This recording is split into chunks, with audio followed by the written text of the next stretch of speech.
Okotoro ịgba nya ife a na-ekwu bụ eziokwu na ọdọ mmiri Besaida nke ndị mkpọ na aka na-aba aghọgokwara ya otu aka.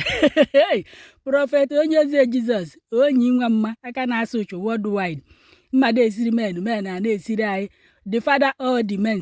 So ị na-alụ ọkpa iwepụta n'ihu akwụkwọ na-akọ na-afụ amana ọkpa adịghị ka ọkịta ịfụrụ ndị ọrụ nche ka ibidoro ọkpa kịta ka ịma na ọkpa adịghị gwanụ o subirigonu ọkwa ya ka eji wee tụ inu wee sị onye aṅụ na nga na oyibo aka anaba ha iwepụta wee na-aṅụ ndị ọzọ na-aṅụ akwụ ọkụkọ na-aṅụ ekeghị ite. Ị mana tata ya bụ ụbọchị nke ọkwesịrị na akwụ ọkụkọ bụ ife kpọrọ ndị ntọrị mmadụ wee kpụrụ. Kedu ife ọdụ unu ka ife kpatara eji wee kpụrụ onye eze Jizọs? Unu makwa na gọọmenti nyere iwu na-achọzi mmadụ ịpụta n'ihu akwụkwọ n'ihu Facebook ya wee na-etu ọnụ na-asị na ya na-agwọ nke a maọbụ na ya na-agwọ nke ọzọ ọ bụla kwụsị oke ite ka eji wee kwu ya bụ okwu. Unu mana sinsi onye eze Jizọs ji wee pụta ile ya na-agbakọ ụkpaka na ọsị n'ọdọ mmiri Besaida bụzi ebe na-agwọ ya na gobia gohapụ oke ite gobia n'ọdọ mmiri Besaida ka ọ wụọ ya ahụ na biznes gị na ọha aga ife ahụ emerụghị nke nwa na gobia n'ọdọ mmiri Besaida. Unu mana gọọmenti kwuru na achọghịzi ụdị okwu ahụ n'ihu akwụkwọ na ịmara ife ị na-eme ịmarụ mbọ ị na-agba na guje na-agbasi ike.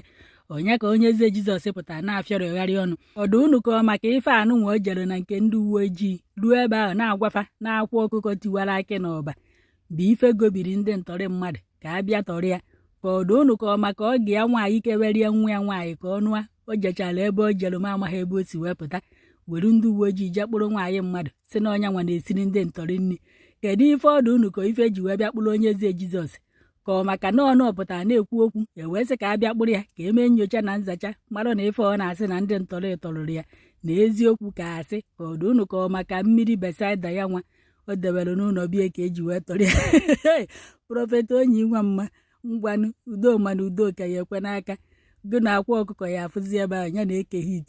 Ekelekwa ma unu. Thanks for watching.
Plan